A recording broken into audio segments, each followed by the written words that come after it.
Welcome back to the Lovely Podcast. We're actually going to be doing a different segment right now. This is what are we calling this? We're calling this commercial break wind down. Commercial break wind down. It's the fourth one. Which one is it? It's the fourth one. Oh, that's the dollar sign. That's not it. The third one. You got to hold it. Woohoo. And we have on, he's going to be a regular guest to the commercial break wind down. My dean, my fraternity brother, and the third party to the Housewives franchise group chat that we have, Cortez Lee Carey. What's up, everybody? What's going on, y'all?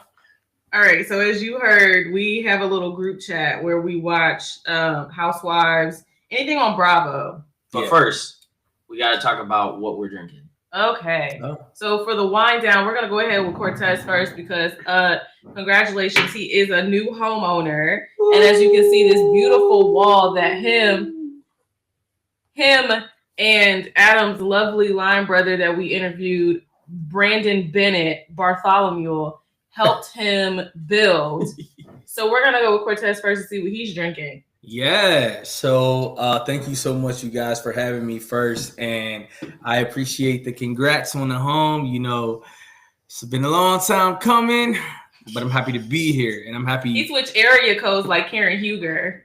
Hey, yo! He was like how she was Potomac adjacent, right? Is that what that was? Yeah. She's on the outskirts. She's on the outskirts, allegedly.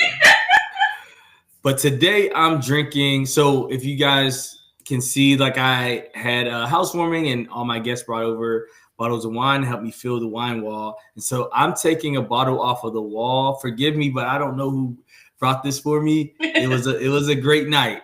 But I have a Napa Valley Quilt Cab Sauv. Okay. Yeah.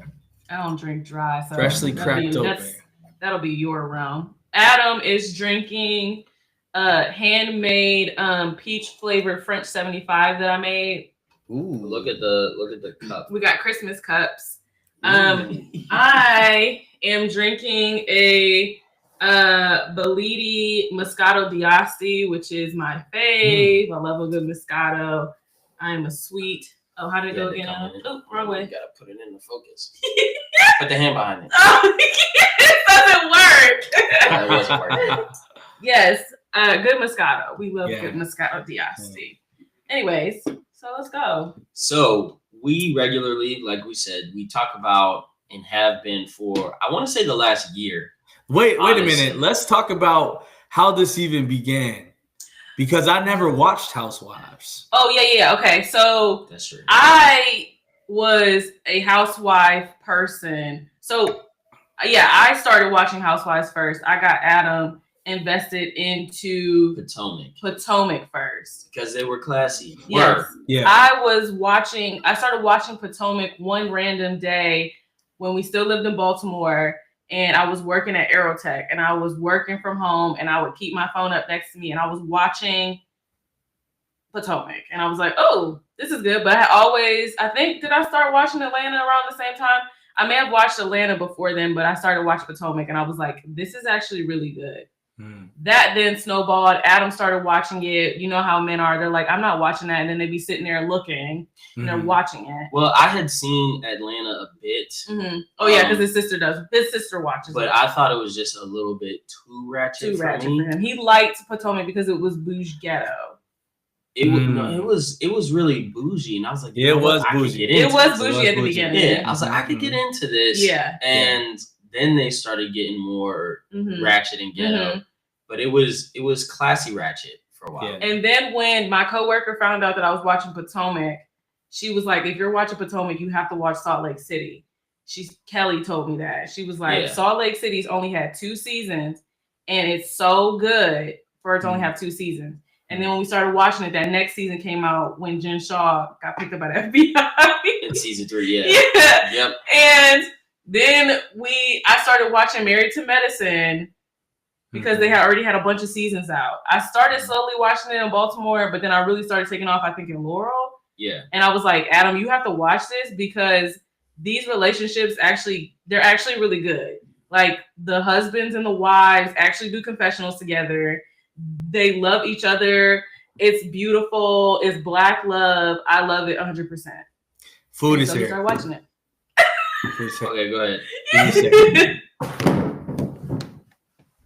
And around that time, we were getting married, so it was pretty easy to watch that.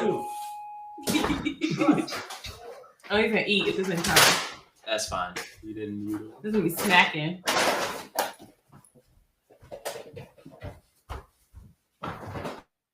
Just mute him real quick. So yeah, around that time we were like getting married, so it was like easier to kind of pick up on it and watch it. Yeah. Because there's a lot of good information in there. You get to see people's actual relationships that are a lot farther ahead than yours is, but it was kind of cool to see that. And then I think we just talked to Cortez about it. We're just like, hey, do you watch this? Because me and Cord are kind of one and the same. Adam says that me and Cord are kind of one and the same. We'll sit in the corner and just be over there just like, oh, did you see that? Did you see that? Just being messy. So that's how me and Cord are. And he was just like, I think Cortez would like this. We put him on and he's been watching it. Man, listen. So my introduction to the Housewives was through memes, actually.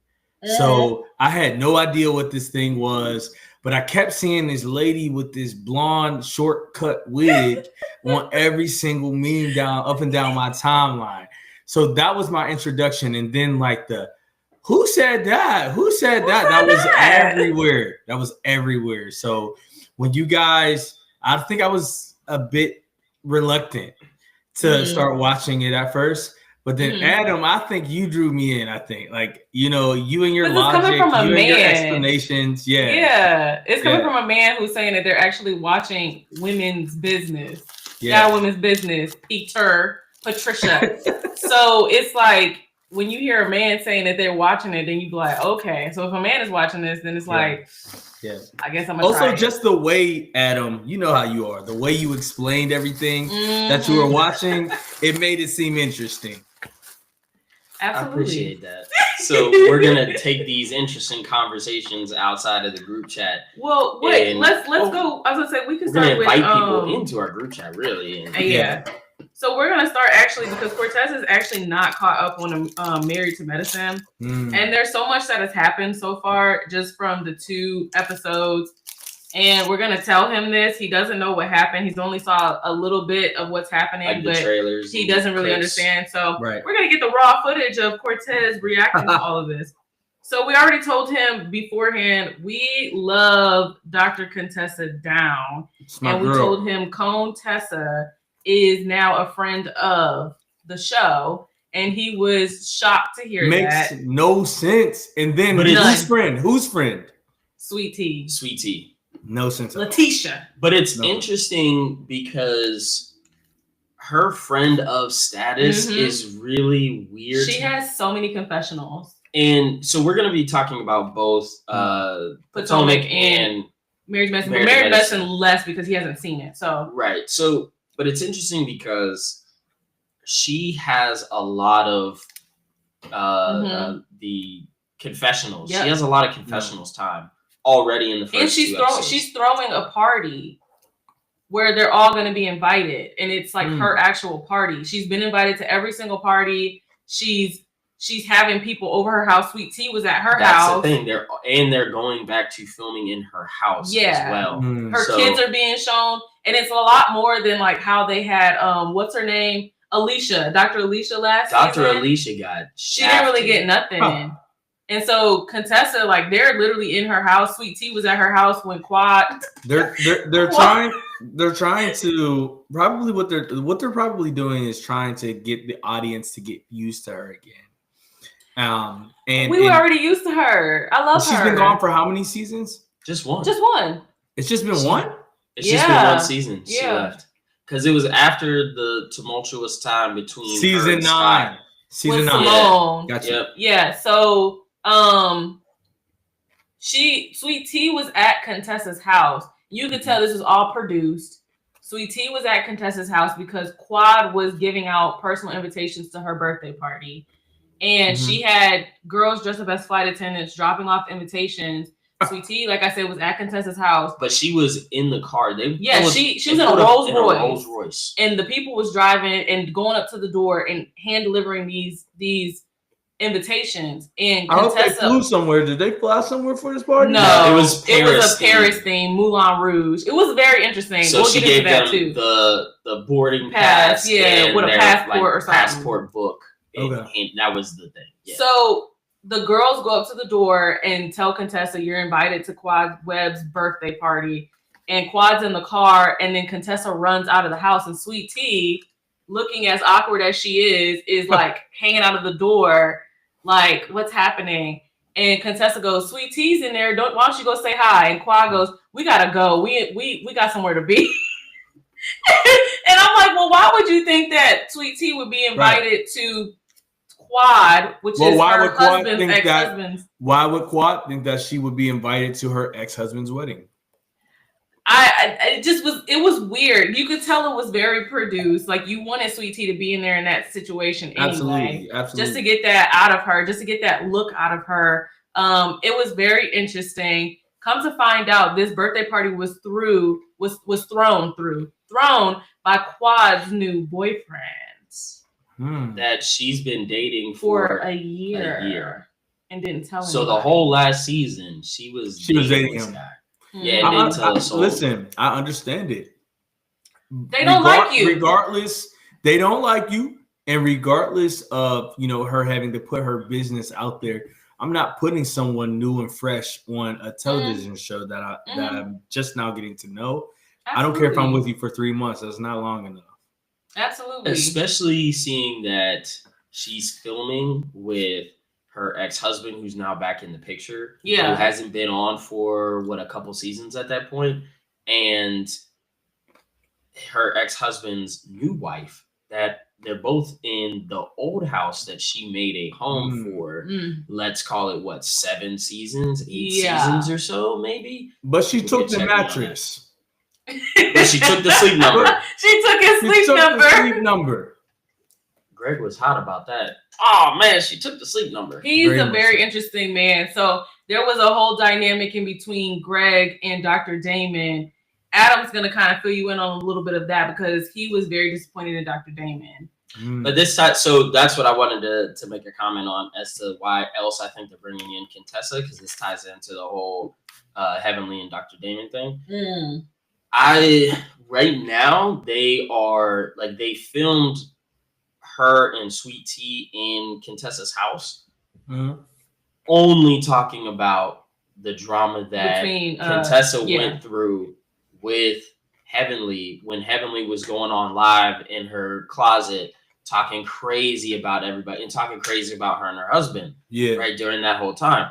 So to me, it seems like you're giving that you're trying to get people acclimated or reacclimated to Contessa, but you're trying to stir beef because I don't think Sweet Tea's storyline this season is gonna be that strong, right? Without somebody else's help. Yeah. And if you make Heavenly the enemy, you have enough beef there that you can keep it going. Everything else is real quiet. When I tell you it's quiet, Phaedra it's quiet. Like it's weird. They're not really showing Jackie much. Not right now. Phaedra, it was like a weird thing where she had Sweet Tea come over with Dr. G and left Sweet Tea in the pool with her kids to learn how to swim so she could go have a one-on-one with Dr. G. What? And it was so weird. Used to date? Exactly. Allegedly. Wait, in a Baywatch outfit. She had on a lifeguard fit, and it was so weird. And then Simone is like, it's a weird dynamic with her and Quad, but Cecil, Cecil loves Quad down.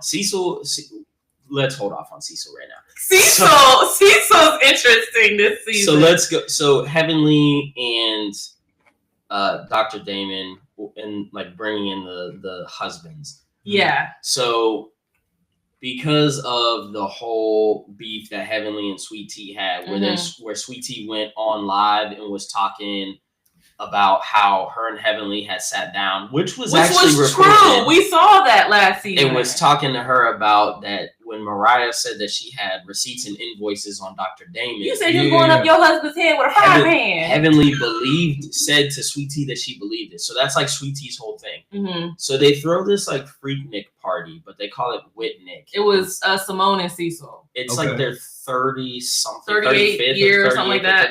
Year college anniversary. Okay. So they were like, we were in college back when Freaknik was at its height because they went to Spelman and Morehouse. Mm-hmm. And they were like, we want to redo it in our way. So and they did the damn thing. I'll tell you that. So Sweet Tea walks up to Damon and starts talking to him like, look, your wife is crazy. She shouldn't have been saying stuff like that. And you know how Heavenly is. You know how Damon is, though. No, but you know how Heavenly is about Daddy. Both sides. But she was trying to tell him, like, I was only reiterating something that Heavenly had told me. Yeah. That she believed what Mariah was saying. Mm-hmm. It was in no way trying to come off as, like, I'm calling you a cheater or anything. So she's trying to clear the air. Sort of, but he wasn't for that. Mm-hmm. Right? And we know Dr. Damon does not play the drama. He does not play that field. So something done switched this season so far then. So it wasn't really resolved because you remember the reunion for last season, they were in the green room and he was like, Damon checked Dr. G. But then Heavenly's on Twitter talking about how Dr. G isn't well respected in the medical community. Yeah. Going at his profession and his business. So now, like, you trying to ruin my money. Mm-hmm. It's all fun and games when you talking crazy stuff and all other stuff. So he's upset that Damon is not standing up and saying, bro, you know me for like 12 years or so. Mm-hmm. And you know that's not my character. Yeah. I would want you to go and talk to your wife and be like, you got to chill out. Mm-hmm. And Damon then is in this recent scene in episode 2. He's like, why are you so sensitive? Why are you so sensitive? No way. Not Dr. Damon. Not I said, oh my God. But it's because he feels a way professionally because he feels like because of this whole beef that Dr. G has been turning down patients that Damon's been sending to him.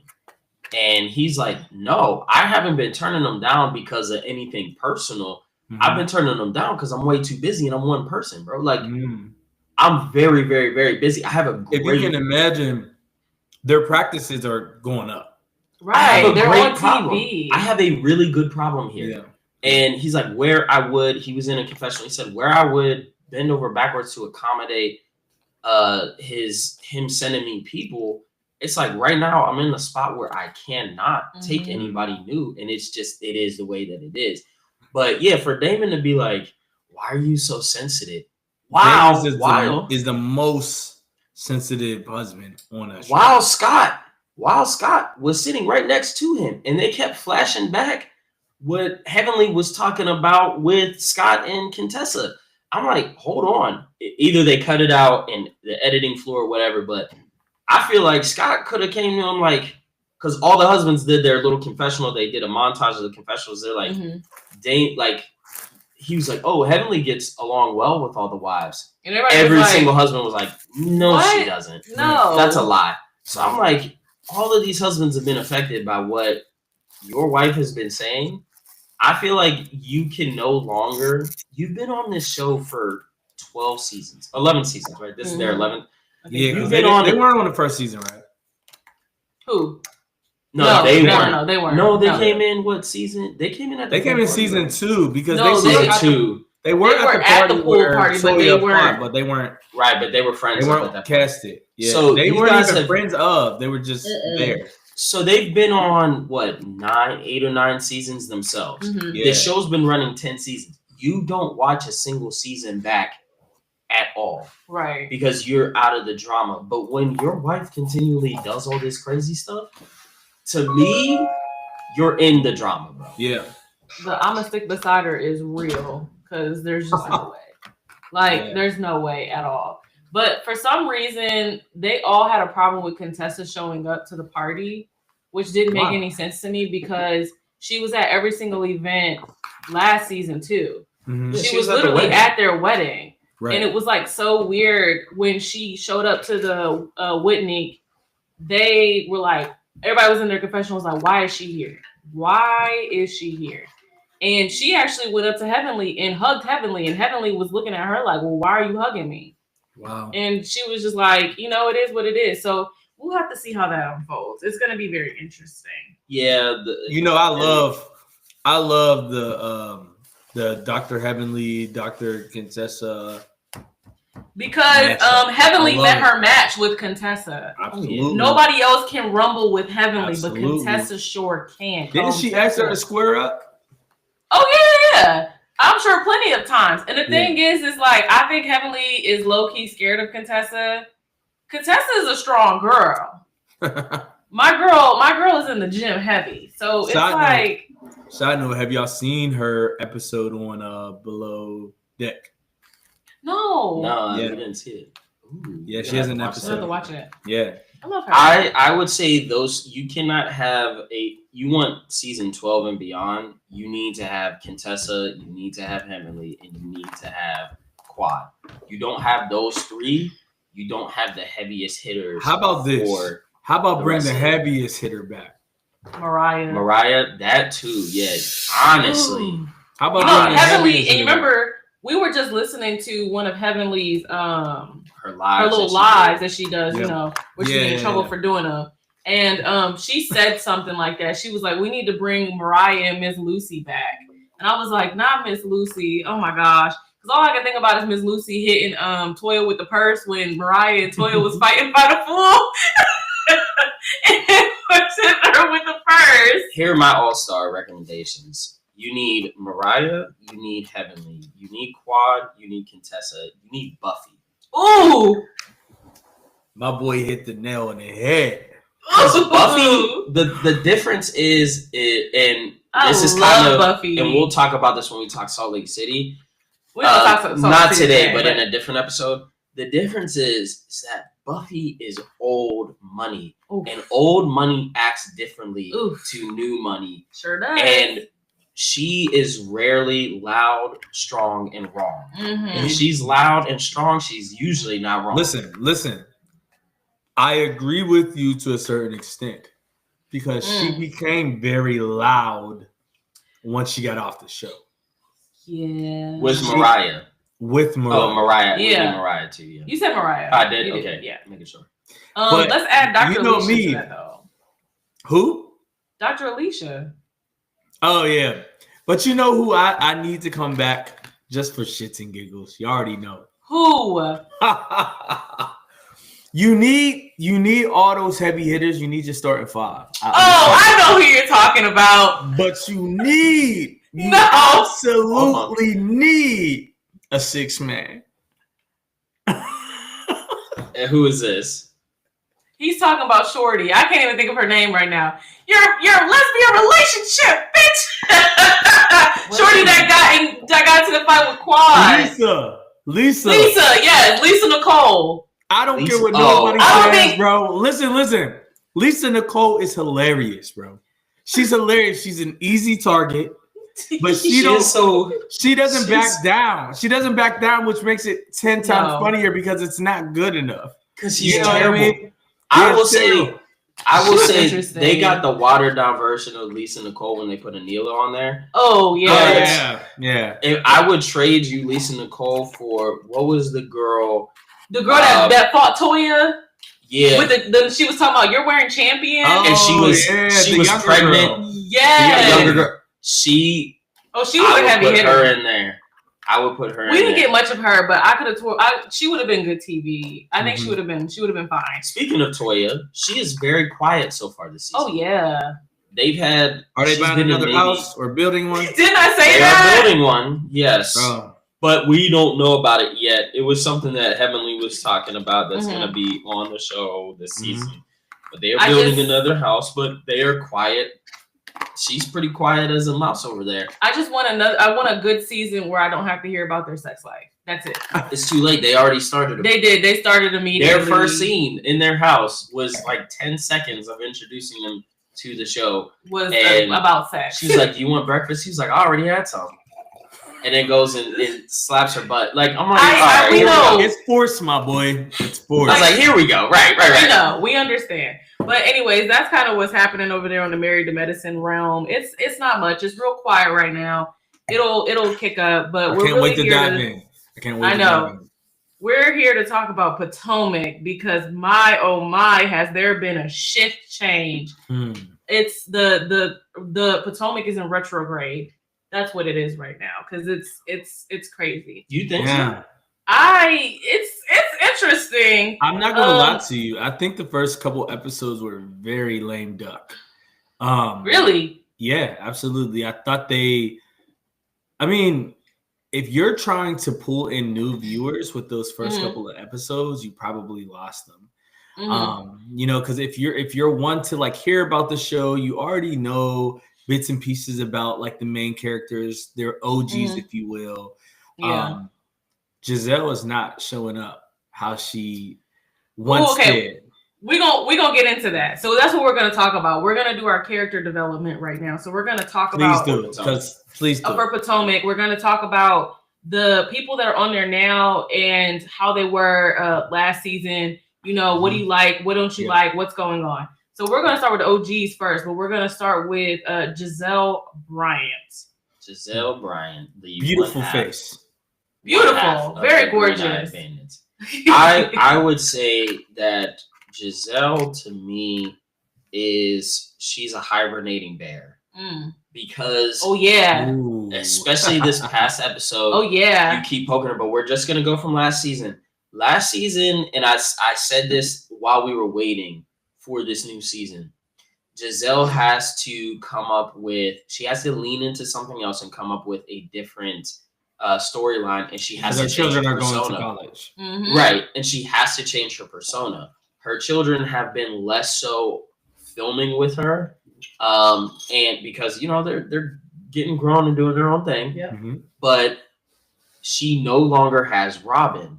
So what are you gonna do? Because the other half of your messy crew, Green Eyed Bandit, is gone. So you have Ashley, who's always been trying to Ashley's not a real friend, right? Ooh. She's always tried to want to be in the in girls crowd, like Mean Girls. She's kind of she's not Gretchen. She's the other one.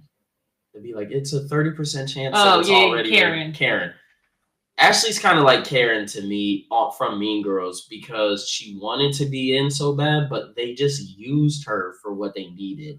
They would just give her a little bit of the mess, give her some crumbs, and send her out to go to Dr. Wendy and talk about the Osu stuff and all this other stuff. And just be like, here you go. Okay. Here you go. Okay. But now she doesn't have that. She doesn't have her weapons. So now she has to be a nice person. And I also think because of her dad passing away, she's a different person. I think authentically she's a different person. That was a lot for her. I kind of like it. I do too. To be honest with you. I like it. I like Giselle this way. We're only gonna go from last season. So last season, I didn't care for her really at all. I was calling for her resignation. I was too. I wasn't a big fan of her. I just feel like, just in general, I think what the issue is, and I love my girl down. If Candace would have still been here, I don't think Giselle would have been as nice as what she is this season. I think her and Candace, that feud was just starting to get up to be a lot. Very ugly. On almost everybody, because it was like walking on eggshells. Yeah. Having to film with all of them and Candace and Giselle being in the same room. Giselle will walk past Candace, not acknowledge her. Candace will walk past Giselle, not acknowledge her. You can't get great content. You can't when everybody is beefing the way that they were beefing. It was starting to get a little bit too much. Robin's beefing with Karen. Karen's beefing with Robin. Mia's beefing with Wendy. It was too No one wants to film with each other. Nobody. So it's like one of those things where it's like, it's really hard to watch. And it was just more so like we knew Giselle was a ringleader in this. And we thought that we needed to take out the ringleader in order for everybody to get together. But it looks like we had to get rid of supporting cast members to get this back to what it needed to be, But which you know was what? women enjoying women.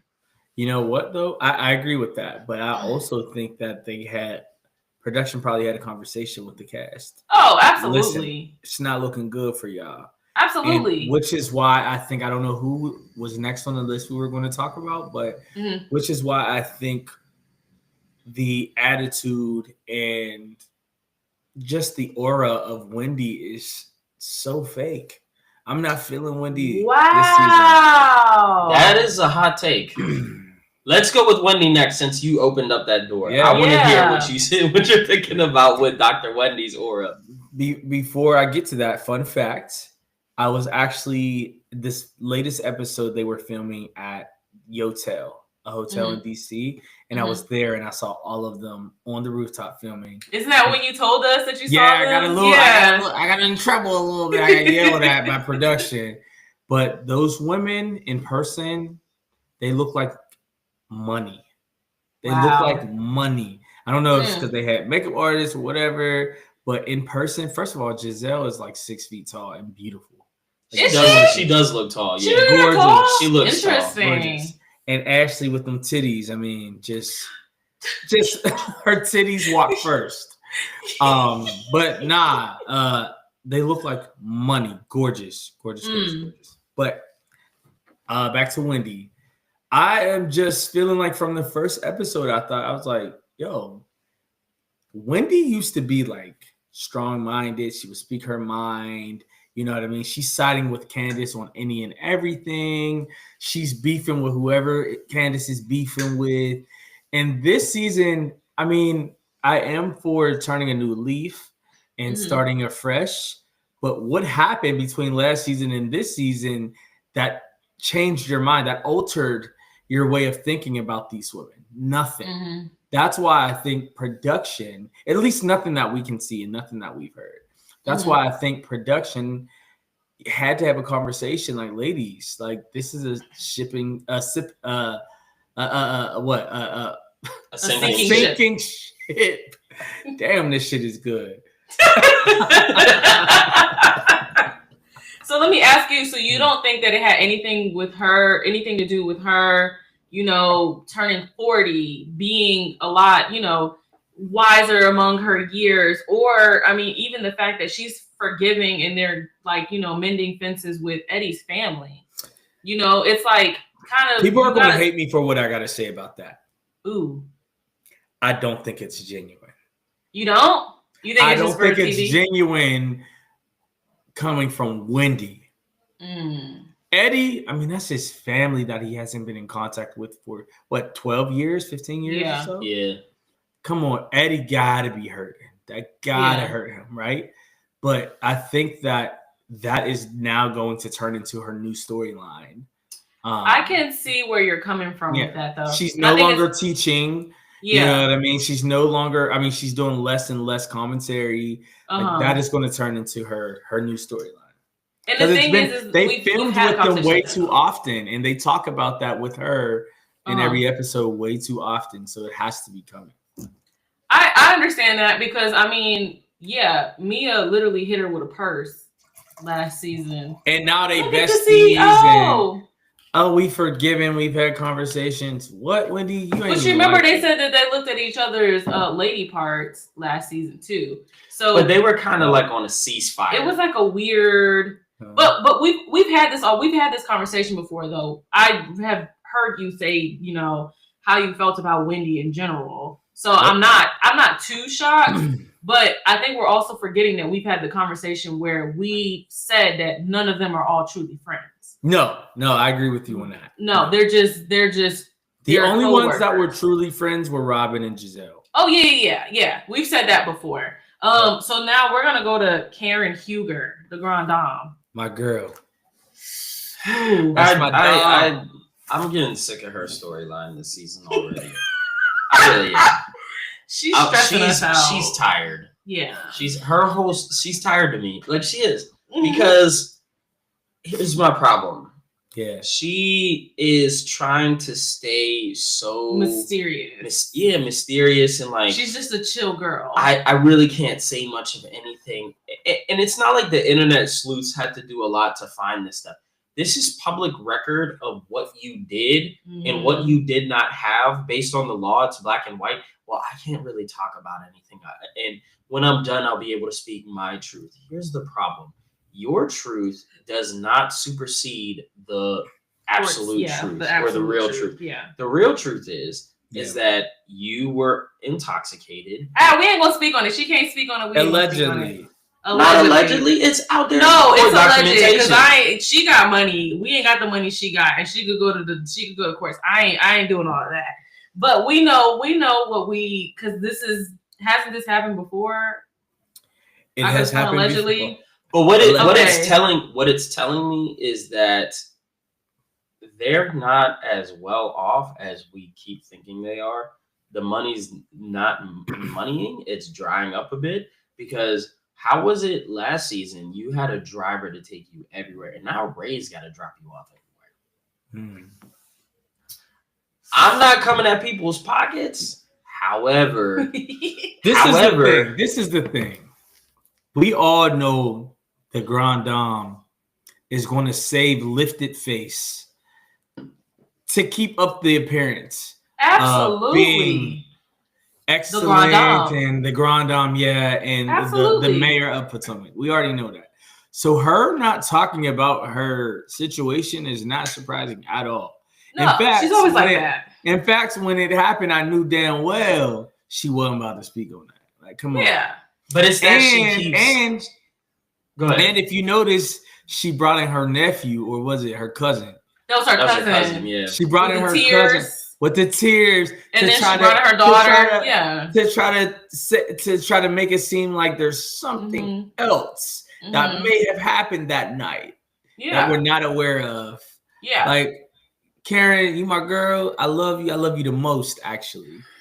But cut the shit. No, facts. And I mean, it's just the fact of that's how she is as a person. Her image is that's her. Yeah. And for her to go to the judge and say, hey, is it possible if you guys don't show any of the actual dash cam footage of what happened that night?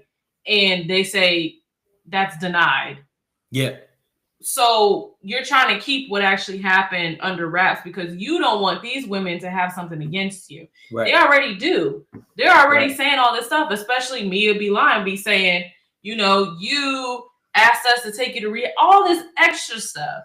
So there's something that's going on. And this has been a topic for seasons of past seasons. Like that night when it was all, where were they at that lake and they were all in the room getting high together.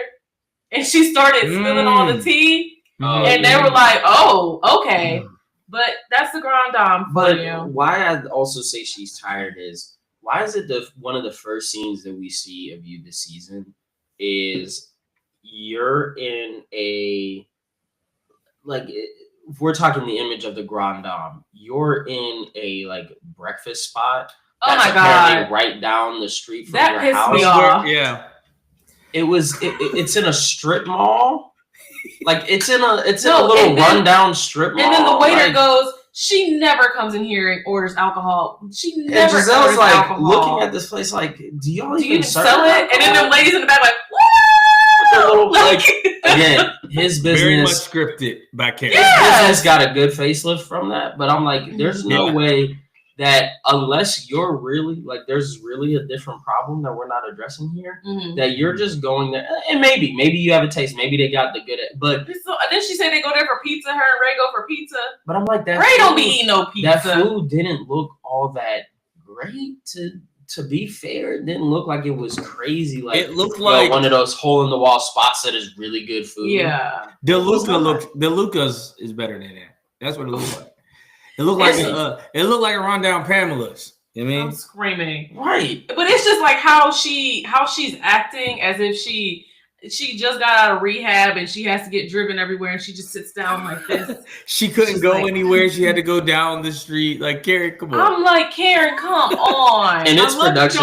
I love it though. I love it. Every time they get food, messy. Yes. Every time they get food, they only do her or her drink order. order. And they only do her drink order. That's it. And I'm like, are y'all serious right now? At the rooftop, deck 11, she was like, I'll have a ginger ale. I have a ginger ale. Right. I'm like, they only focus on her drink order, nobody else. When the chef came out when she was at dinner with Raven, none for like, me, please. I have a white wine for you. I have 2 glasses. She's like, oh, that's lovely. Oh, that's lovely. But not for me, please. And can we talk about that? Like, you flew in your daughter for like 5 hours, for a couple hours to film a dry segment that was her defending you. If we're not talking about your health first and foremost, then they're not your friends. That's Raven for you. She said, absolutely, they're not my friends. You are 100% right, Ravy. How about you go and check your mom on camera? Now check that. Because the kids that check their mom on camera is Giselle's kids. Giving her the business. Like, nah, that wasn't a good look for you. Them kids. That wasn't a good look for you. You can't cook. You can't dress. I'm like, oh my God. Yeah. They let her know. But you know what? Okay, I'm sorry. I'm going to have to be on Giselle's side with this. You know, I just thought about something. And the fact that we've been saying that Giselle can't dress when there's an actual non-dressing person on our screens, it's Ashley Darby. Wait a minute. That's Cortez's favorite. You're going to his favorite. Wait a minute. Ashley, I liked Ashley at the beginning because I truly Ashley believe. can't dress. Listen. I'm addressing that little both white of you. ensemble that she had at Wendy's party. I'm addressing both things that y'all said. Adam said that's my favorite, and you said she can't. That's your girl. Nah, that used to be my girl. My girl. Okay. All right, I'll take it back. That used to be my girl. I just could not. I think it was season 6. I was just like, yeah, I can't deal. I can't keep rocking with you, Ashley. Come on now. Why is she wearing hot pants? This is the thing with Ashley. Move your head, Adam. I see it. Hot pants. It's weird. This is the thing with Ashley. Ashley has great pieces. Especially in her confessionals. But it's never 100% there. It's them wigs. Ever. First of all, the one wig, the bob was I could see the braids in the confessional. What did he say? Go wig, buy wig, go. Go wig. Damn. She be in them confessionals with her mama's wig on. This is crazy. But also, that's actually not that bad. Adam, this is horrible. That's not as bad as what she usually be wearing. That little ensemble that she had on at Wendy's thing. The white could have been great. I think the jacket was way too open and revealing. Fact, she could have taken one button. She could have buttoned it. No, she could have taped it a little closer. Because I liked it how it was open a little bit, but it was way too open sitting in front of old ass Ray. You're going to give him a heart attack with them titties. We're going to talk about her because she OG still. She needs to stop singing. I am pissed, okay? Newsflash, she never needed to start. When she told Giselle, I put it on the back of an EME beat. Listen to this. And Giselle said, "Woo." She's like, I know those beats, and that's not what I thought it was. It was giving Kim Zolciak. Whoa. Exactly. Giselle is eating these women up in her confessionals, though. Let's talk about it. Didn't mean a thing. What did Wendy said? Oh my God, where's the auto?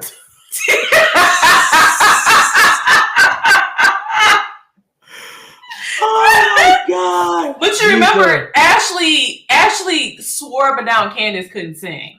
Oh yeah. And Candace, that girl can blow. Okay. This song that she just performed at that GNA event, I said, please. First of all, please to GNA. I'm over it, bro. I just say that. I said they don't even know what they're doing. It's always a different event. Yeah. It's a clothing brand it's a disguised clothing brand, with causes. I don't know. I like the direction that they have pivoted towards, though. I do like the what is it? Athleisure. What is it, like health wellness type of thing? Yeah, I like that's what they're doing. That makes just more sense, especially for Ashley Darby. Yeah, it does. I was just a little bit more shocked that Giselle was kind of in it because we know Ashley, she works out and stuff like that. I haven't really seen Giselle work out. Because Giselle is more business minded. So Okay. I think that's why. Plus, Yeah. you got to think the Reasonably Shady, I don't think that was Robin's idea. And if it was, Giselle was probably, my guess, the one that actually brought it together to really be monetized and make it legitimate. I feel like, because also, if you think about it, she said it. She knew when her and her husband were getting divorced where the accounts were. She knew where the money was. That conversation was very Giselle, interesting as to hear. being a first lady and knowing where the accounts She's are in not her stupid. own household, she knows the business. Yeah, she's not stupid. Yeah, so like, and people have touted her for years as far as like she's kind of an executive producer type on the show. She's a smart woman. She knows the business. Mhm. So I think that's the only real reason why I actually wanted to partner with her on it, because she knew Giselle was gonna make it make sense. Okay. Right. Back to Ashley though. I can't wait for this whole little divorce thing to just like. Yeah. So where do you think she drag goes this from out. here? Yeah, exactly, Adam. I don't know, but she Where do you needs to think stop she letting go- her where- kids where's- sitting on the damn counter all the time. She's gonna drag it out like one of our other favorites, Kenya Moore. Oh Kenya no! Moore has been dragging out her, and this is the My only heart. cameo I'm gonna give to her. She's been Ooh. dragging out this divorce for like ages, it feels. Y'all, like. But Adam it's is not a big fan of her. Kenya It's Moore. not her, and that's my It's girl. Mark. It's him. It's not her. It's But him. your storyline, I feel like it gets First of all, tiring when she- your storylines are but involved. no, Kenya's no, had no. more Remember storylines besides Candy? him. Yeah, remember Candy spoke out about Kenya not getting the storyline she deserved with her hair salon. Yep. The show Yeah, not that's really true. supporting and backing They're it. not pushing. They Yeah. want to They wanna focus hear on that her stuff. divorce. hmm Yeah. She don't That's want true. that. So But with back off my Ashley, girl. exactly. Okay. Yeah, with Ashley, it's just like I know Uncle Lump can't take no more hearing about that divorce. He She's been listening to that for God knows how This man's long. been tired The of them way since he- they got married. Since before, the way he hugged her and embraced her Yeah. when He he said- was like, it was like he wanted to shout hallelujah. She's said about over there time. crying. She's over there crying. He's over there smirking like, well, This man has been praise dancing in his house. Uncle Lump is over it. Shekinah glory. He said, "Shully Gully and Mercy." The man is. This man's trying to speak in tongues over this divorce. He's like done. He is in his prayer closet every single day, and the only topic in his prayer closet is their divorce. I promise you that. You know, the only thing I can ever think about whenever I think about Michael is that video of him with that drink when he was laughing. And he's talking about him. And he's talking about he was out here pinching butts. It's crazy. But I'm happy. I hope that she gets this like taken care of. I think she's going to take the alimony. I think she's going to negotiate for higher alimony for her silence. I don't think that she's going to go the public route. I think that's just the razzle dazzle for the show right now. But I think Ashley needs Michael that is dollar. going to pay. Oh yeah, she Actually, does. Michael's that going dollar. to pay. She's very open about the fact that she needs it anyway. She said it plenty of times, you know, especially with her buying the house that wasn't he like he signed for the house or whatever. but I think she was over exaggerating with that shit. You think so? One season, Ashley, of this show has paid for half of the house, at least a fourth of the house. But At I least. won't At least. see. But my thing is, I don't think she's. OG. Ashley's an OG, yo. She's getting Right. a couple dollars. So for Let's her see to how much talk, they made. for her to talk about needing and pleading, and I'm not buying that. You want that money. That money. You wanted that house. You're You entitled wanted to the it, money. though. Yeah. You Yeah. are entitled to it. You said to yourself, 8 years, and you're entitled to it. I don't know. Something about her though doesn't strike me as what's the word I'm looking for without kind of like What, genuine? no, maybe Because sometimes that's how I would feel say about maybe smart with her finances as much. her. What? To me, Something she about seems like her. She might be the smartest outside of Giselle. You think so? Something about her Absolutely. doesn't seem. With her talking about how she, you know, when they were asking her about the money and stuff like that with Michael and the businesses and stuff like that. It was more so that she was younger when she was with him anyway. So maybe she didn't understand a lot of that stuff, but she also kind of came from a family where financial wise they weren't put up, they weren't in that space of having finances. Right. And she was probably like the first person to really touch some real money. So and her family, absolutely. Yeah, and so when she was with Michael, I could have sworn she said that Michael was the one that was funding her mom. And it wasn't her. He was giving her the money or something like that. And remember she said Michael is not comfortable with giving you any more money until you break up with old dude or whatever. Okay. But I'm assuming that the money stopped pouring into her mom because Ashley's obviously not giving it. So I'm wondering if all that money is basically going to the house. But the way she was explaining it last season was that Michael's funding a lot of the stuff that she has going on. Well, so I think that's why I believe that maybe she's not as well off as everybody else because, he's funding everything. Well, I think it's based on lifestyle, right? Because she keeps saying that she wants to live a specific lifestyle, and that lifestyle is probably based around what she's been used to and what her kids are used to. Mm-hmm. So that's the reason why she wanted a more expensive house than what she really needed for 2 kids. That's just 3 of y'all in the house, and they small. I think it's one of that lifestyle creep, want to keep up the facade. And I feel like if she would have gotten a smaller place, she would have likely been like the laughing stock. It would have looked like a backslide. It would have been like Monica off of Salt Lake City. Right. Yeah, that was interesting. Even though she could have gotten like Robin, she could have gotten a very nice townhouse, a very large, nice townhouse, and would have been cool with Look at Marlo and her 2 sons. Mm-hmm. Look at Marlo. Mm-hmm. Right. With her and her 2 sons. The only thing I found online was her estimated net worth is about $4 or $5 million. Okay. But they don't really have anything as far as what they're paid per episode. It's actually kind of hard to believe that she's an OG sometimes when you think about it. I forget sometimes that she was there the first season. But I'm like, oh, yeah, that does make sense, I guess.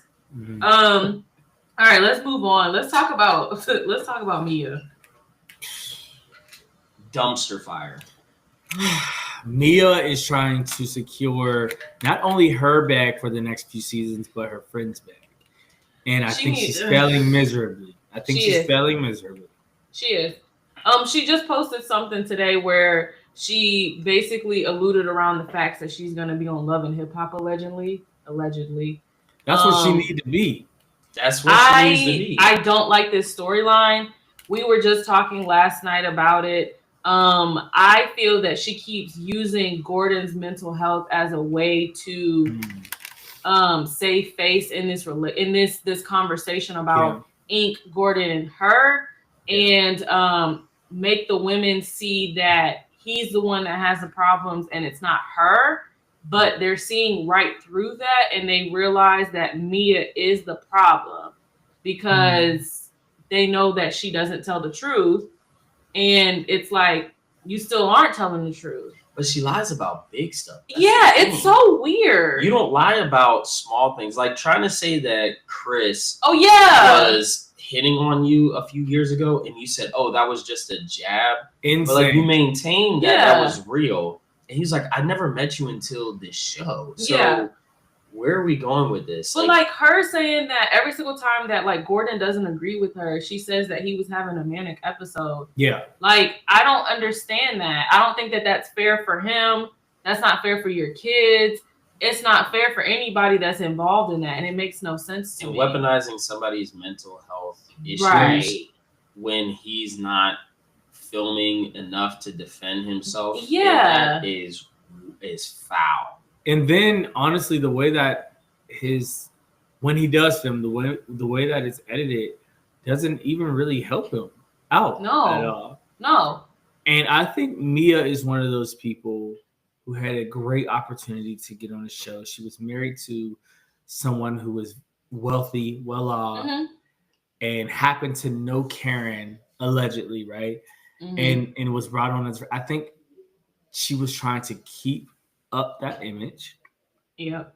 And try to maintain, some sort of hierarchy in the show.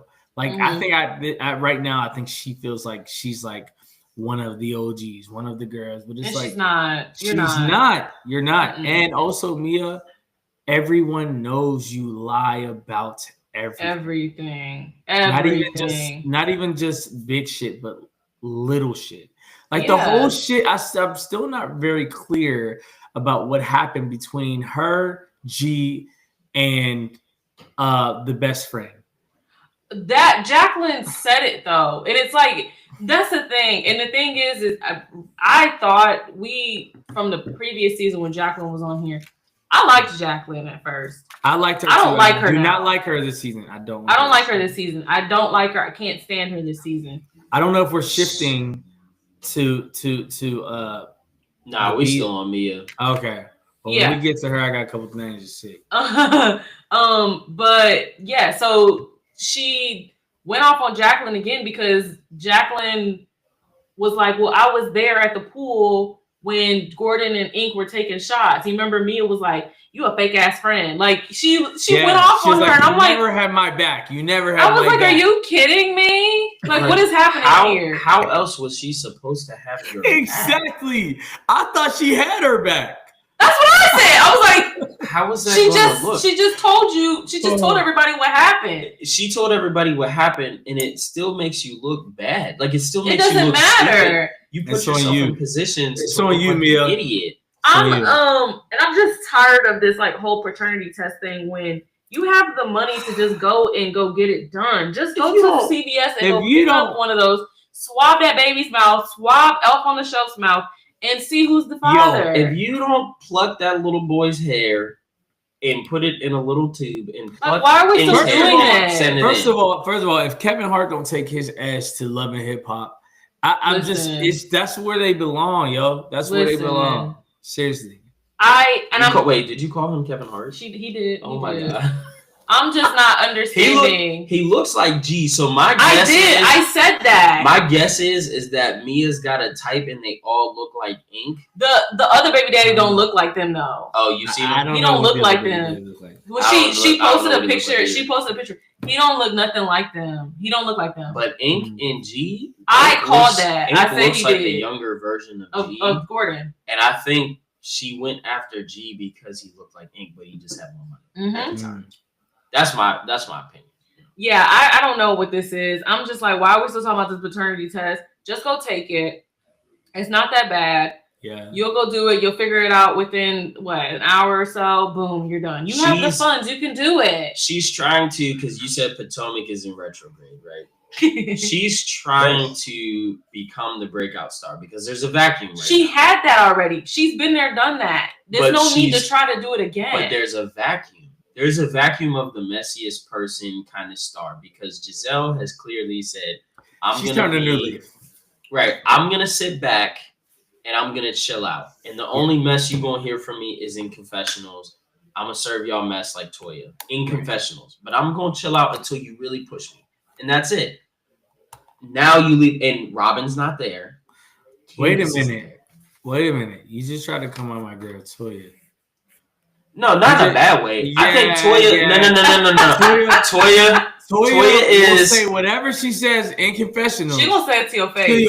Sure. She will. However, what I'm saying is, Toya will sit back because Giselle's saying it too.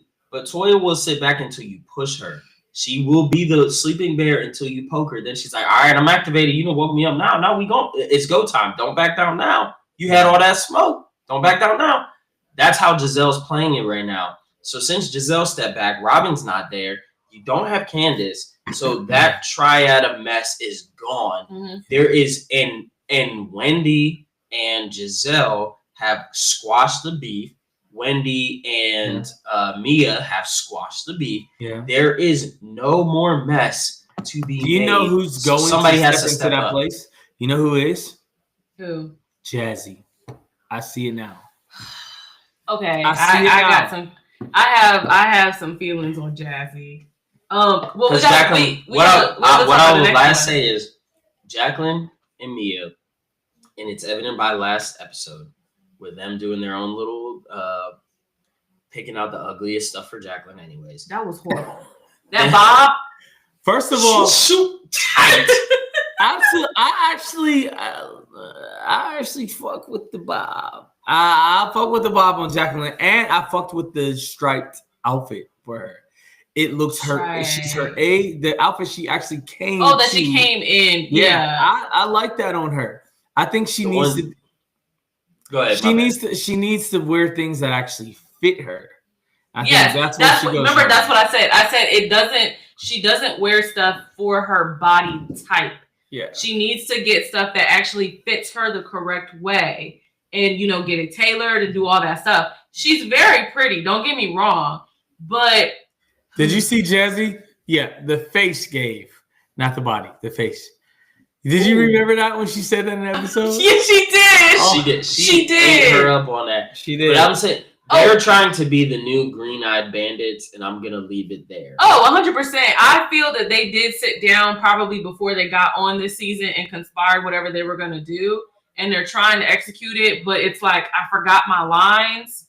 What am I supposed to say next? Who are we supposed to be going at right now? I snowballed it to you. You missed the shot. Are we going after Giselle or Karen? It's like one of those things. And I think that also this little I want to be Mia's side piece thing between Jacqueline and Jazzy is a little insufferable for both women, and we need to let that go. But in the same time that you're trying to dismantle Karen by bringing all of your friends who live in the general area of this lake to come and say, oh, remember when? And this was never so weird. This was in a season, but we never talked about it. But let's weird. bring it up now because nobody wants to start mess right now because we're all kind of like ceasefire. First of all, Mia can't hold water. No. So if you think that actually happened and she ain't saying nothing, please. Okay. My thing is though, also going back to Jacqueline real quick. I don't know if y'all have noticed, she kind of gives that she wants to be Mia low key, like with certain things that she does.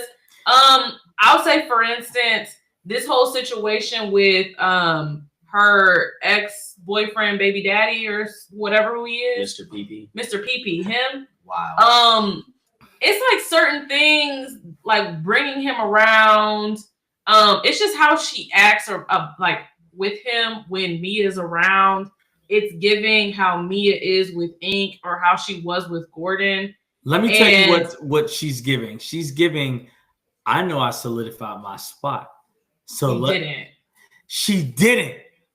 But that's what her Jacqueline has never acted like this ever. No, she hasn't ever. So she to me, it's giving. There's a space for someone to fall in line and become a main cast member. Yeah. And that's mine because I've been a friend of the show for how many years now? I had this tea on G and Mia. Me and Mia fall in, fall out here. And they don't even give real friends a champagne glass. And that's the thing. That's why I said I feel like they sat down and conspired everything that they were going to say before they got on. Because why do you keep coming for your friend? If that's your friend, why you keep bringing up everything, as in the words of Jocelyn Hernandez, that's your friend. You keep bringing everything up about what your friend is doing and her situation with her ex-husband, her boyfriend, all this other stuff being messy.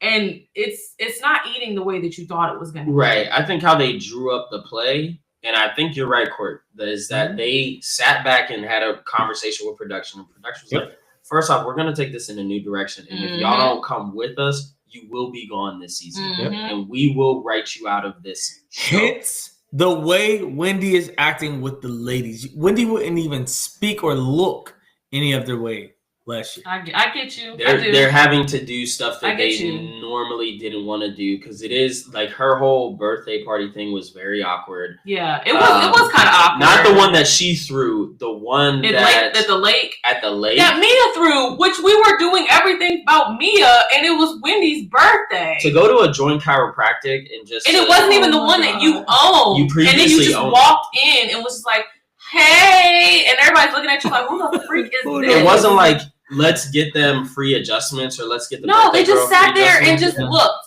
and then left. So I don't understand. But we're gonna go to Kierna because my girl got a flute this season. Love She her did. down, but she's giving lackluster a little bit right now. I was hoping that you said that because I thought you were Mhm. going to be gung ho. Nah, she's giving Nah. lackluster. Yeah, right now. didn't I tell you? I said earlier in this episode that the first 2 episodes were not really up to par for me. Mhm. They just weren't. It's starting to pick up now, and I Yeah. love Stacey. Stacey needs to stay forever. I love her. Stacey's so cute. She's adorable to me. I love her. She's innocent. She's naive, but she seems like she doesn't really play much. You just got to keep poking Let's at hold her. off on Stacey. We'll talk about her because Kierna. we got some stuff to Okay. talk about. Yeah. Her. Kierna, how y'all feel about her relationship? Whew. I'll say this, not necessarily She about got her her braces off relationship. today. I will Yo. say, She did. She posted it. I think they are looking for another Monique and Candace, or a version of the two people, and they thought that they could get that in Kierna because of the fight that she had with Ashley's with friend, Deborah. with Deborah. Now let me ask you this though: do you feel that they may have gave her a flute Too soon. to subside the fact of the whole thing that happened with Deborah? No, because You don't think so? Because she, Mhm. even though she had a friend of contract, hold on. If she has a friend of contract in the contract, they're gonna have the same clause. They cannot come back at the production company and sue them for what they have done or putting them in this situation. They can't So, sue each other. Adam, though, I think they gave her a flute because there was so much hype around that fight, though. and the fact that Kierna did not. I hope I'm pronouncing her name right. That Mhm. she did not deserve that backlash. It was actually intended for Candace. Which And is I what think there was so much hype around that. Her name was, I mean, I heard her name more than I heard Mia's. Very much so. But Remember this we were is- talking about But that. this is why I'm saying the last time we seen a fight of that caliber It was Monique, was Monique with and Candace. Candace. When Monique was chasing her out of that I'm gonna kill wine her. plate, that wine spot, I'm gonna kill wine her tasting. ass.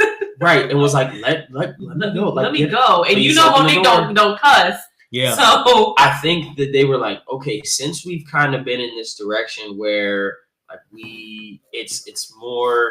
So you think It's they were more looking ratchet. for somebody that was like on the raw tip? I think they wanted a more raw character like one of those two because Monique's 'Cause not she would coming fight. back, and Candace has a crazy mouth on her, and she's gone. And now you need that. And off of the back of that situation, like you're saying, let's capitalize on this because we probably have a newer audience that wants to see this. That brings in that audience of the Monique and Candace's audience, brings them back into the fold because they're not there. That's just my thoughts on it personally. And she's not delivering on what they thought she was going to give them. Yeah. I thought her storyline, maybe I'm happy that it's not, but I'm also kind of sad that it's not her storyline, was this lawsuit against Deborah. Because she's going to court about this whole thing with Deborah, and she just started talking about it with her boyfriend about, you know, talking to the lawyers and stuff about it. I guess maybe I'm a little happy that it's not oversaturated, that we're talking about this fight that happened with Deborah. But I would have liked to know a little bit more about what happened because we didn't hear much about it at the reunion. And then the only time that we did hear about it was Ashley asking, so is that what that scar came from? And she went off about having the scar. So I'm just kind of like, well, what are we giving Kierna this season? That is her storyline. Like, to be honest, It is her with you, I storyline. think That's how she got on the show. That's how she got the flu. Well, I'm And you're not surprised delivering. that she's not talking about it. I mean, we're seeing more stuff about, you know, she's actually doing the work. You know how sometimes we talk about some of these housewives just want to argue most of the time and we never see them actually working. She's working. Like, we see her working with her boyfriend. Well, kind of. She dropped that Chick-fil-A off and then sat down and it was just like, But okay, she has bye. her own business. She has her own yeah, business. she has her own business and stuff. So we kind of see that. But I guess I would want to see a little bit more about her business because she did just launch her skincare line. I think the season premiere, and I went online to see her skincare products, and I was like, "Ooh, Kierna, girl, you gotta have some coins about pricey. this." Huh. Oh God, yes. So I'm just like kind of like, well, what's kind of happening with skincare business? Your boyfriend a little bit more. But you did ask about their relationship. I mean, that's the only storyline we're gonna get out of her. How do y'all No, but he feel wanted about to it? know how do you feel. He wanted to know how you felt about the relationship. Like, what is it giving? Because I could say where it's kind of giving, but I think I'll be wrong if I say that. But go ahead. It's kind of giving. You got a couple dollars. It's to me, it's giving Sweet Tea and Dr. G. I was gonna say Did you Dr. hear the G. shade? I was Did gonna you say hear Dr. Jazzy G. shade? I was gonna say Dr. G. I heard it, but Jazzy can't talk. I was gonna say Dr. G and Quad. And you want to know why I can say Jazzy can't talk? Because she's a fellow flight attendant in group chats, allegedly. Mm-hmm. Go ahead. It's Dr. G and Quad to me. Ooh. That's actually really good. It's Dr. G and Quad with the quiet as kept Dr. Damon. You know she didn't even kiss that man on the lips when she saw him? No, there's like zero affection there. She kissed him on the cheek. I don't kiss Adam. But on I the thought cheek. that was like an awkward when she The went to his whole- office, right? The whole scene was awkward. Yeah. The fact that he was talking about the one chick who's not related to them, the only staffer that's not related to them might be a Diggs by the end of this project or whatever that they're doing. No, I thought he was talking about her. No, he was not talking about Kierna. Oh. He was talking about the other girl that was sitting there, the lighter skinned woman that they panned over to and showed her for like 5 or 10 seconds. And like We also gotta put into perspective editing and what they want us to see. Yeah. Also, but it's his. They don't live together, right? No. She lives in her own place, right? She's moving in with him. Yeah, they're moving in. Okay. They're building a house. They're building a house. That's what it is. But it's the. All right. Here's my thing. How he comes off. Like us, it's just he's not. I don't think there's not much editing that they're doing because he's not. I don't feel like he gives a lot of anything. I think this, like how they trumped it up for the he's next like episode. Dr. Damon. He's like Dr. Damon. He's kind of like who am I thinking of? Juan Dixon. God no, because Juan didn't really want to film early on. Yeah, you know what I'm saying? Like he was kind of quiet. He would just like maybe agree with some stuff here and there. But yeah, he's kind of like Dr. Damon. He just sits there. He don't really say much. When he says something, it might be slick, it might not. And she's just like she's more head over heels for him, I feel like, than he is for her. That's what it seems like. But again, we could be wrong. Like you said, production has a say in what we see and how we perceive it. But if this man was chatty Cathy and was like happy to be here type, no matter how production would try to cut that, we would see it. I just hope that they don't give her that storyline of her mom is riding her coattail and forcing her to basically marry this man because he's got money. You know what I mean? Like sometimes they'll do that. But does he have? Is he more well off than she is? Well, he's a licensed clinical social worker. You know, I'm a social worker, so right. It just it depends on his practice, how well his practice is doing. Does he run a practice? But he has a nonprofit. He has both, though. Oh, he has both. Okay. So he might. So he's probably doing a couple. He's probably doing pretty well for himself. She's a gorgeous girl. I like her though. Yeah, I just don't think that she's good for. I think she's good as a friend of the show. I don't think she has star quality. You know, she's shown us so far. I don't think she's Potomac. Main. What would she be? Status. Atlanta. What main character? No. Atlanta. I think she's great for Potomac.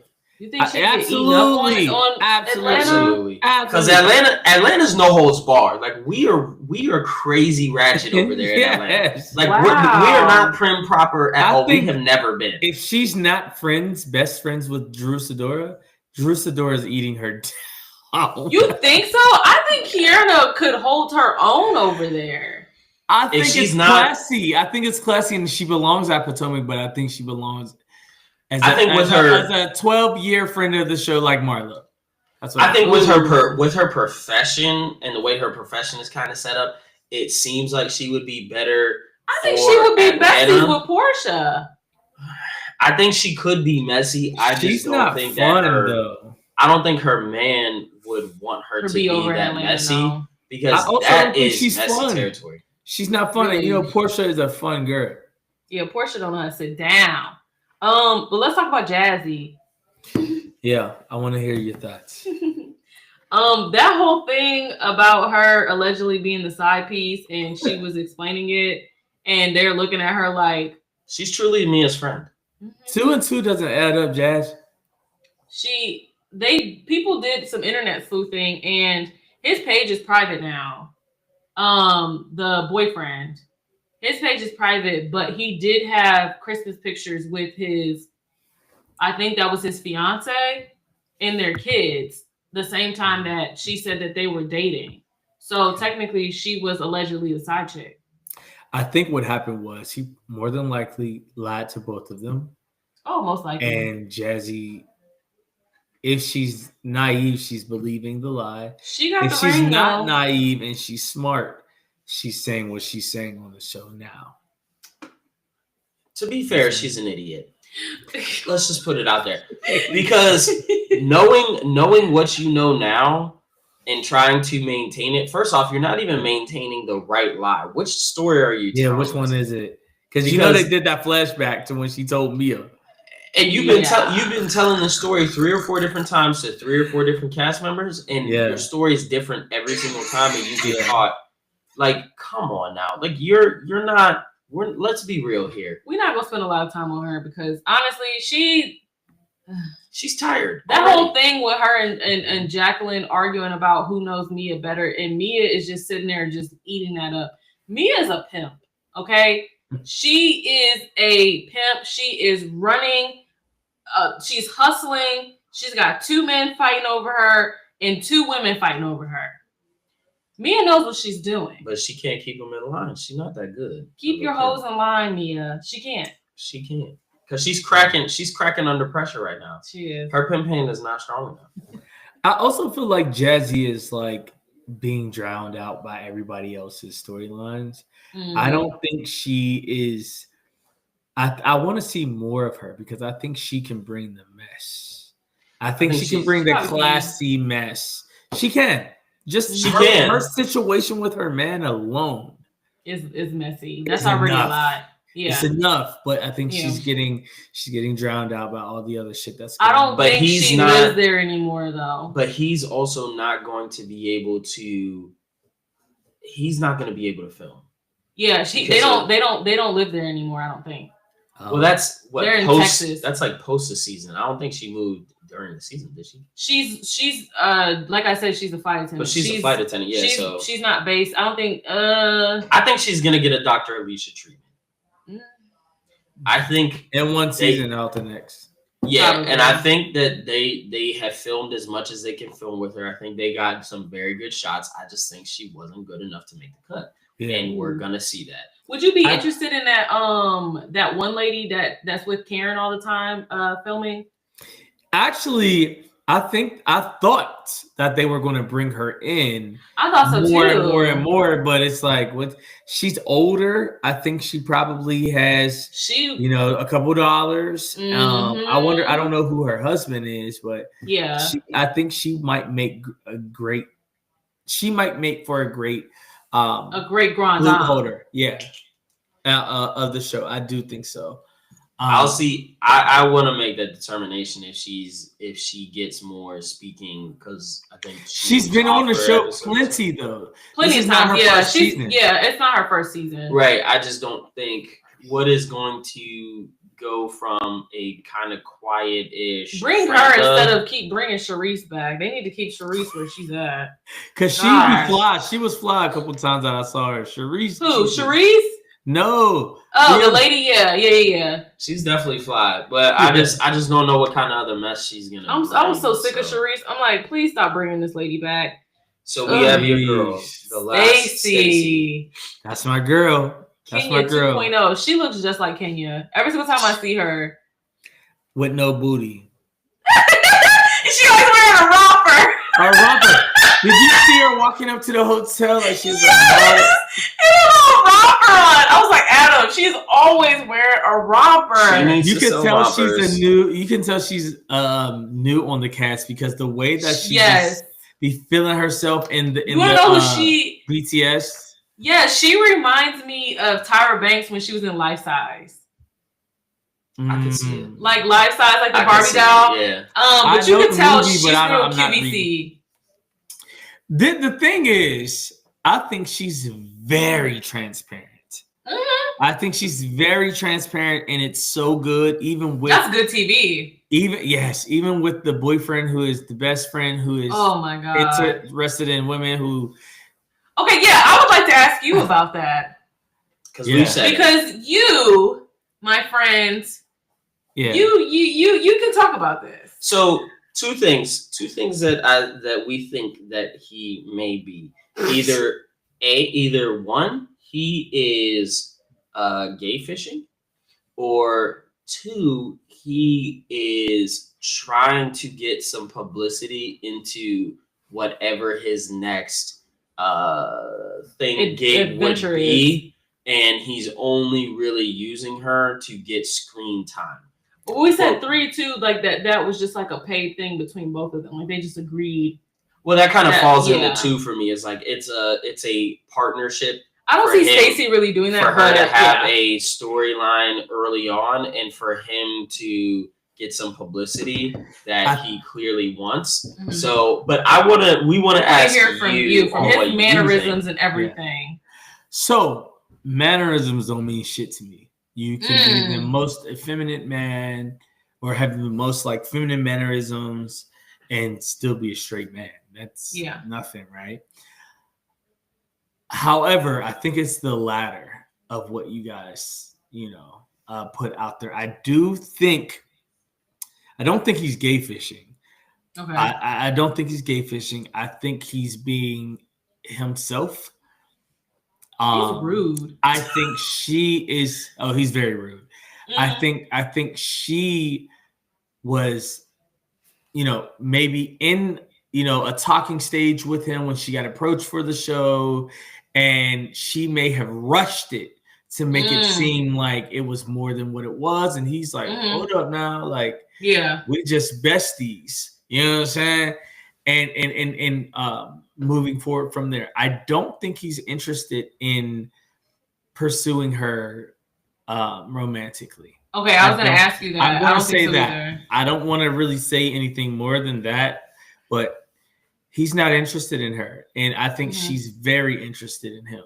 Which is so sad to see because it's. But what's so funny is that seems to be the thing because that's happening on Salt Lake City right now too. We have a girl, Brittany, who's interested in that man, and he's been going around telling people that they're besties. The difference is that she is. And he was in Mary Cosby's DMs.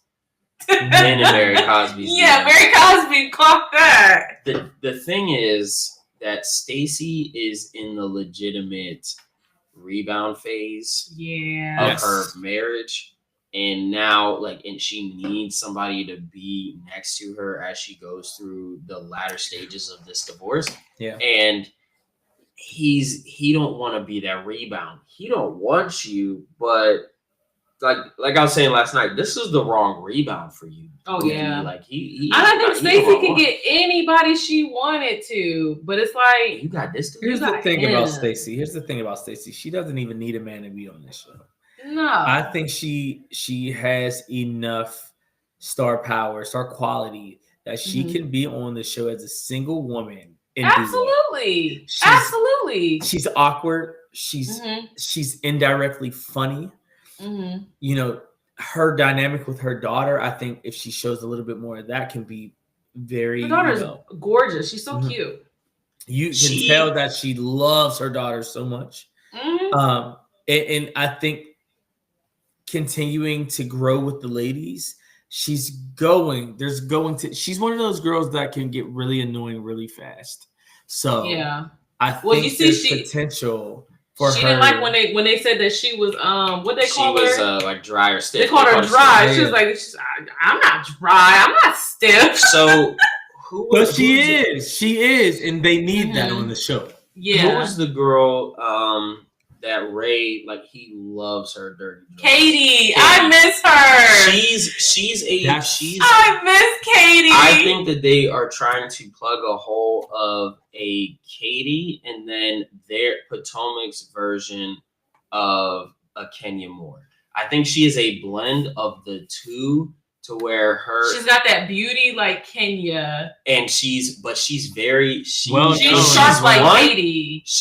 But when she's blunt, like she'll say it for sure, and it makes for great moments. Like she's such a she's so naive. Like when she was asking Ray, "Do you know what a drag king is?" Yeah, and Ray's like, "No, I don't think I do." Hey, Ashley. Ray doesn't know what a drag king is either. And that made her situation even worse. I was like, Stacey. Because you're proving everybody's point. You're dry. Yeah. But it's so funny. Like, and it's so, like you said, it's cute. It's quirky. Authentic to her. That's who she is. And she's very transparent about it. And I think she's just having a good time.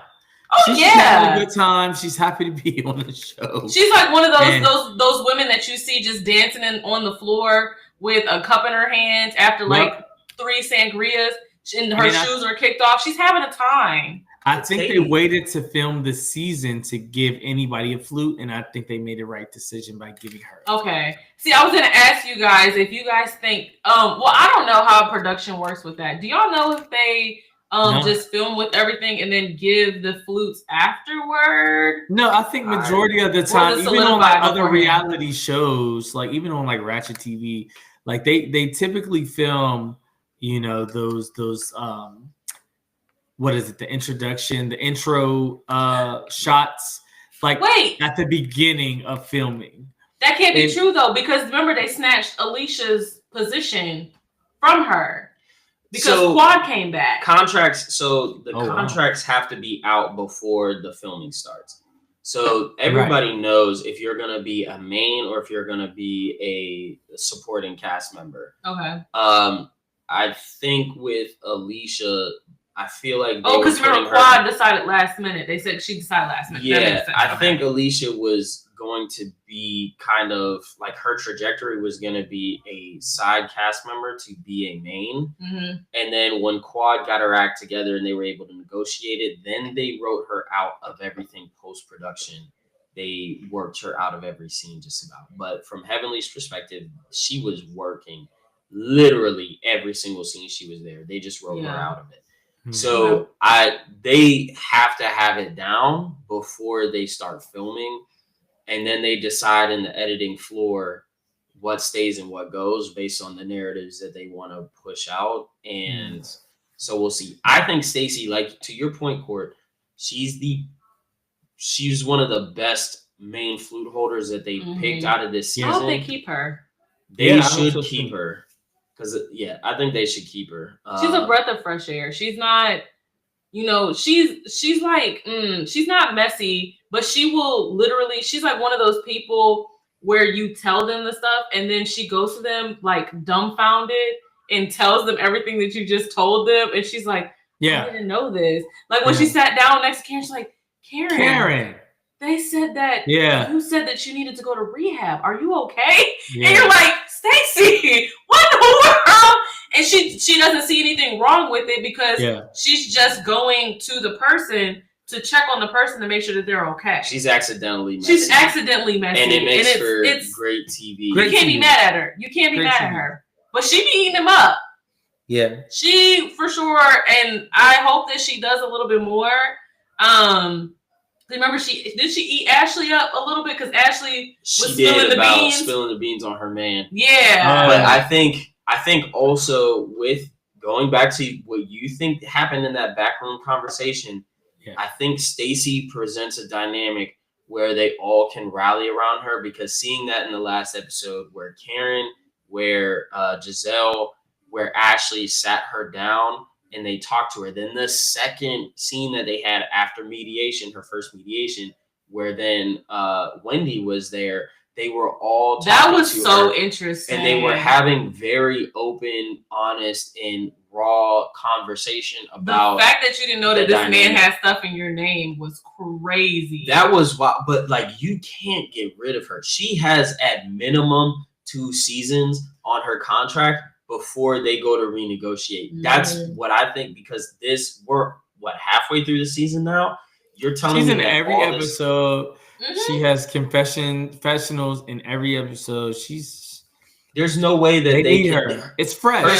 Her stuff, her divorce isn't gonna be probably wrapped up and finalized by the time they get to the end of the season. And I would be surprised if it's wrapped and finalized before Ashley gets hers wrapped and finalized. But even still, even if it did, we then get to see, because her husband was wealthy, he was out of the country dude, how that plays out afterwards. She's no longer with QVC. She had a great run there, like 20 years or so. So she had a whole career there. What does she do next? On the backside of it. She's very interesting. She's not like I said, her little rompers. She wear her little rompers. She loves the She's like a toned down, classy woman. She's not gonna be super. She's not like Karen. How Karen wears the extravagant things in her confessionals. I don't know if y'all noticed, but that dress that she bought at Karen's friend's store, she was wearing that at her first confessional. Oh, what's that red dress? That red dress, she was wearing it. And I was like, oh my God. But she's not like the rest of them. She's not super, I'm gonna beat my face to the gods. I'm gonna be wearing, I'm but this is only her first season. We gonna see. I don't think she's gonna be like that. The line of work that she was in didn't call for drag queen makeup. Yeah. It called for everyday beat. You everyday beat. You can wear nice jeans with a nice shirt type of thing. Or but I think she be wearing them rompers. I'm telling you. If she doesn't launch a business and sell rompers, she's lost. She had her daughter in a romper. Didn't she have her daughter in a romper when they were at the thing with Ashley? If she doesn't, and that's the other thing. Wendy needs to sell sunglasses. Oh She comes in different sunglasses. She needs to sell that, and Stacey needs to sell rompers. If Stacey doesn't, oh my God, get on top of this and start selling those, she's gonna lose out on an opportunity. Man, I just can't wait to see what's gonna happen for the rest of the season. Honestly, the one thing I'm not looking forward to is watching Ashley Darby hump the floor as a drag king. Terrible. I'm not invested in that. It's just her life is just so boring to me. Anymore. She's just like Michael Darby. It's boring. And I think she came in on a bang, and now that she doesn't have Michael Darby, is like I think about that time when Giselle and Robin walked into her restaurant and they were arguing on the side, and Robin was in her face like a pit bull going in, and I'm just like, we're losing recipes. What happened? Ashley's gonna be like Candy. Like she's just gonna Candy Burris film. I may be small. And just kind of be like trailing. Like the rest of her time on the show is just gonna be boring and trailing. Candy got boring after, and that's why I'm hoping Toya checks in, because we could only take so much of Todd and Candy's sex life as the storylines for Real Housewives of Atlanta. I couldn't do it. And that was the whole season that they did where she was going into the sex work. Yeah, not sex work. She was doing sex work. Well, adult industry. Sex work. Not sex work. The adult industry that she was going into, and that was okay for a season, and then it's like, well, what else are you doing for the whole show? You're not doing anything but taking up space. And now that she's off, apparently she's thriving and doing really well. We're going to see what Atlanta's hitting for when it comes out. So we got to get to wrapping this up with predictions on, because you haven't seen Married to Medicine, so we won't go with those predictions. We will go with Potomac. Are we going to do Potomac and predictions? What else are we going to talk about? Yeah, let's do Potomac. He hasn't watched Salt Lake City. He hasn't caught up. It's getting good on Salt Lake City. Adam, I think, prefers Salt Lake City over Potomac right now. I did see that clip with Mary and her son. Powerful. Wasn't that sad?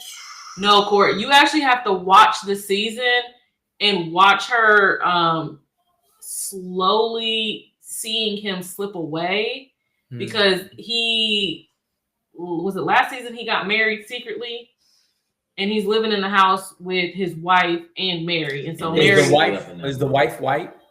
Yes. Yeah, I think so. Okay. And she walks into the room like almost every day and she's like, you guys gonna get up? And they just be sitting there high as a kite. High as a kite. It's so sad to watch. And Mary's doing such a good job with not coddling him, but slowly getting him to really trust her and open up about what he's dealing with. And that's where that scene came from, where she was talking to him about his addiction with everything. And I didn't know that he was on drugs like that. Like, I did not know that. So, but yeah, you got to watch it. It's very interesting. This season, we think you're going to like Bronwyn. Salt Lake City is in their meteoric stage right now. And to me, they are, and we will talk about this in another episode when we, or probably the next episode, but to me, they are showing the other Housewives like they're keeping the Housewives franchise alive, in my opinion. Talk about money. Because they are doing some interesting stuff in the storylines and the drama is there.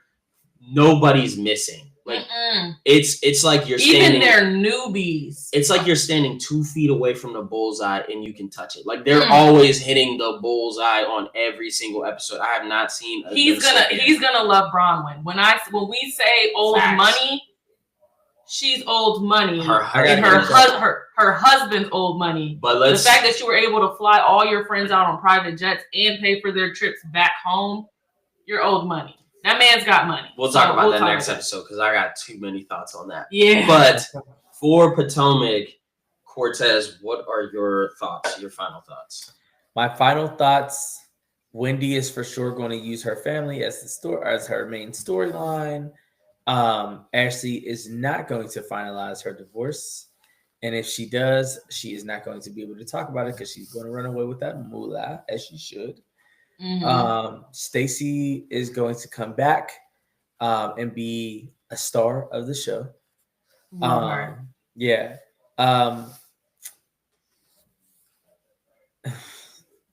Karen's going to come back. Karen has to come back. You know that's you think so? Yeah. Karen's going to come back. And I hope this whole court proceeding is like finalized and she can actually be the grand dame we all know. She just seems so like in a shell, just scared. Because she's trying to portray, what did she say? She's trying to give innocence. Yeah, she's giving innocence, right? She's trying to give innocence with that Wednesday Addams outfit. She did. Wednesday Addams, She did. I liked it though. It was fire. Jazzy is not coming back next season. Jacqueline may not come back next season either. Mia's ass is going to be held to the torch. She might not even come back next season. She's doing a lot of lying. And Giselle, you already know Giselle's coming back. Who do you think is going to get first chairs? Oh, Mia, for sure. Unfortunately. She lied her way to the top. Mia's going to get first chair, and Karen is going to get first chair. Does Karen, most of the time she usually gets first chair? Or she's either right next to Giselle? Yeah, typically. Yeah. I would be very shocked, but I think I'm going to throw in a small little If Stacey eats up the way that I think she might eat up after watching the little blimp from the rest of the season, she could most likely swipe first chair away from Mia. The only reason why I'm saying that is because Andy doesn't like to give what's the words I'm looking for? He doesn't like to give kids who had temper tantrums incentives. If everybody is not rocking with Mia, he won't give her what she wants, which is first chair. I don't foresee that happening. And Stacey's a really good add-on, like we've said. Therefore, I wouldn't be surprised if that's maybe the third person that we think would probably get first chair. I don't see Mia in first chair. I don't really either. I see her in second chair. Yeah. Maybe. I don't see her in first chair because she could have let her storyline just speak for itself and not necessarily played victim, but played the I'm a little bit more confused and I'm just trying Yeah. to figure it out. Come along with me as I do this. And she's tried to manufacture her story to the point that it sucks and that everybody, It's when you start getting on social media to do damage control And that starts ruining all stuff. of your castmates are just like, this makes absolutely no sense. She might not come back next season. She might not, or I think she has another season in her. I think they sit her down and they're like, look, don't ever do that ever again. You know, like, please don't ever do that again. And if you do it again, we're getting you out of here quick, fast, and in a hurry. I think though, because of the stuff with Gordon, the aftermath of their businesses, and now that they're getting like separated and divorced and stuff, unfortunately, she has a season or two left if she doesn't act like an idiot.